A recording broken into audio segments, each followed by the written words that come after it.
Hi friends, welcome to my channel. ఇది పొమెలో tree అనమాట. ఒక పండుని టేస్ట్ చూద్దామని ఇవాళ వచ్చాము. ఒక పెద్ద సైజు పండుని అయితే తీసుకున్నాము తిందామని. కటింగ్ అయితే స్టార్ట్ చేసేసాం. చాలా ఆతృతగా ఉంది, ఎప్పుడెప్పుడు కోసి తిందామని. లోపలైతే పింక్గా ఉంది, ఒకటి సక్సెస్ అయినట్టే. లోపల పింక్ కలర్గా ఉంటే అది పండినట్టే అనమాట అర్థం. సో ఫస్ట్ అయితే పాస్ అయ్యాం. ఏం లేతకాయ తీసామేమో అని ఒక చిన్న భయం ఉండింది.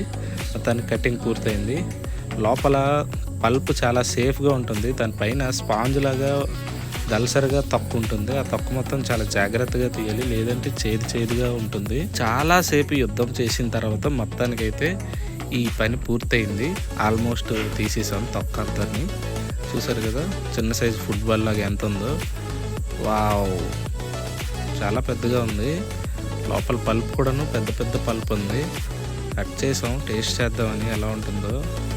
ఐ థింక్ తీగా ఉండొచ్చు, చూడడానికి చాలా అందంగా బాగుంది. యాక్చువల్గా చెప్పాలంటే నోరు ఊరిపోతుంది ఎప్పుడు తినేద్దామా అని. దాని స్మెల్ కూడా వస్తుంది, ఫ్లేవరు.